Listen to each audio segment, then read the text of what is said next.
All right, so we're on page 2 here, and our directions simply say, find the product. So let's do a few of these. Let's do number 16. All right, we have 1 and 1/10 times 4 thousandths. Now, really, this one you could do in your head because, remember, if you're multiplying decimals, all you want to do is look at the numbers as if they were whole numbers. So really, you could look at this as if it were 11 and this as if it were 4. 11 times 4 would be 44, right? So you have 44. And now you're simply going to look to see how many decimal places there are. 1 here and 3 here. So you have 4 decimal places. So your product over here, which is 44, you need to take that decimal point and move it once, twice, 3, 4 times.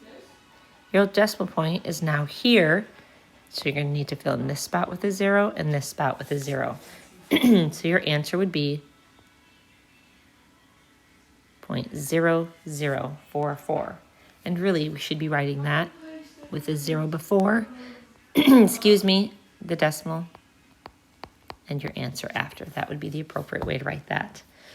Okay, so with all the rest of these, 16 through 35, you would simply either make a multiplication problem out of it, or you could do it in your head if you think you can. For instance, this one also you could do in your head. If you look at this problem, all you would need to do is think 25 times 3, which is going to be 75, and then move your decimal point. How many spaces are we going to move our decimal point? We've got 1 here and 2 here, so we're going to move it 3 spots. 1, 2, 3. And we need to add a 0 there. All right. Let's move down to number 36 through 39. I want to look at these type of problems because sometimes these throw you and they really don't need to, because let's look at this. It says n times 5/10. That's the problem. When n equals 65 thousandths. So it's just telling you what to replace for this letter here. It's just kind of getting you ready for algebra. It says, here's the problem, and here's what n equals. So put that value in for n, and then just do it as if it were a normal problem.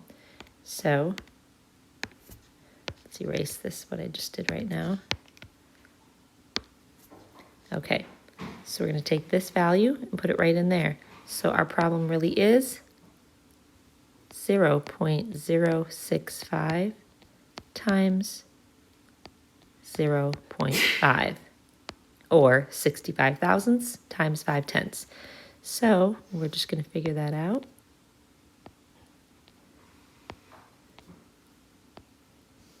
Do the math. All right, there's our answer. Now we go back and check to see how many decimal spots do we have, decimal places. We have 1, 2, 3, 4. So this decimal place is going to go from here, 1, 2, 3, 4. All right, so it is the same as all the rest of the problems. Don't let it confuse you when there is a letter here. The letter simply means, here's your problem. Figure this out when the value of n equals this. So just take this value of n that they gave you and drop it in there, and you just have a regular decimal problem. All right, let's move down to this next set of questions right here where it says simplify using the order of operations. This instruction, these directions have stumped you before, but really all it's saying when it says simplify is find the answer to. Just kind of a confusing way that they write it. Simplify this equation or solve it using the order of operations. So we're kind of going back to, if you remember, PEMDAS, or please excuse my dear Aunt Sally, right? So we're looking at doing first parentheses, exponents, multiplication and division as a set from left to right, addition and subtraction as a set from left to right. So that being said, let's go ahead and look at number 40. The first thing we see are a set of parentheses. So we need to do this part first. All right, let's do that. Let me clear my screen so I have some space here. We're going to take this part first.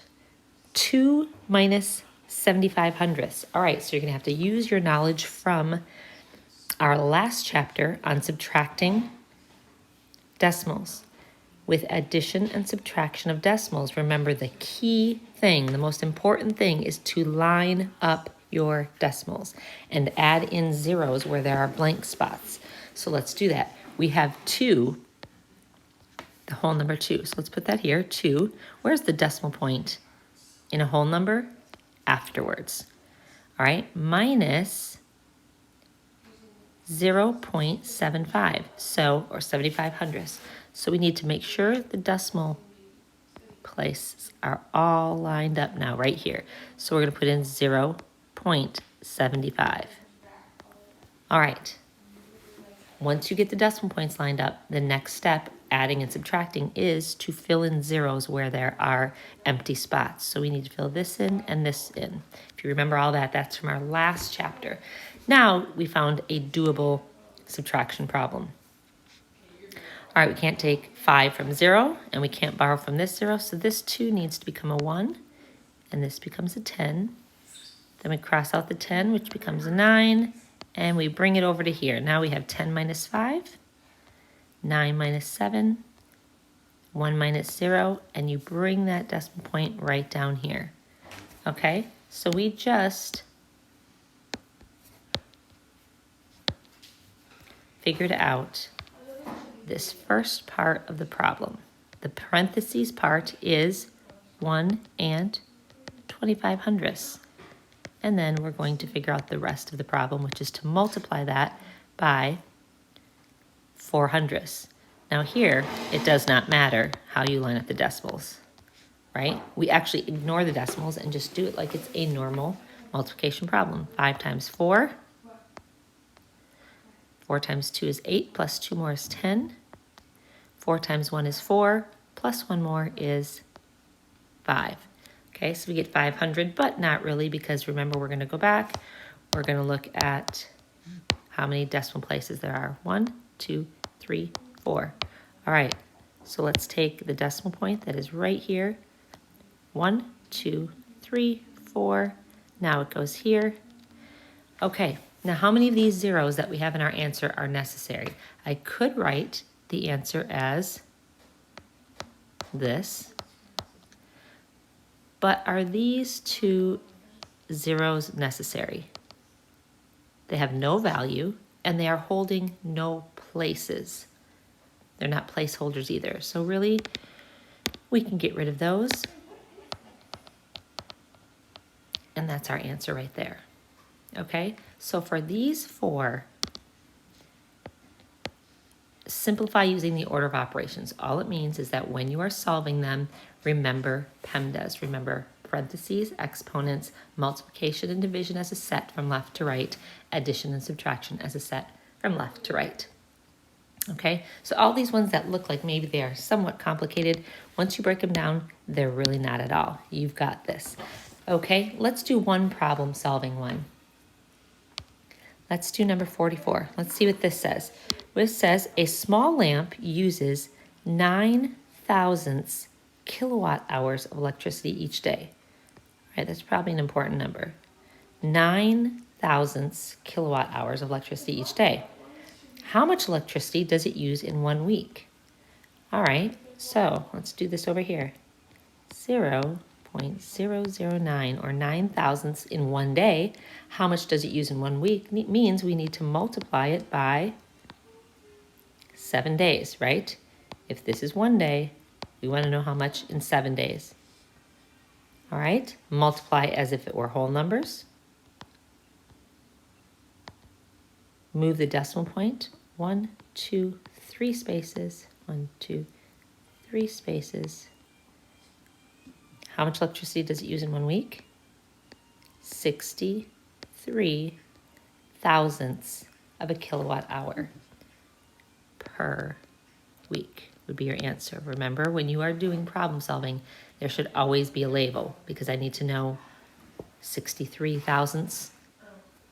Actually, let me fix this because by doing that, I realized I didn't label it correctly. So it should be 63 thousandths kilowatt hours per week. Okay, we have to know what it is because it really, what I just wrote there was 63 thousandths of a week. That was not the answer. 63 thousandths of a kilowatt hour per week is what it should be. All right, so that's it for the lesson. You can be done with this part and go on to the next assignment in your math.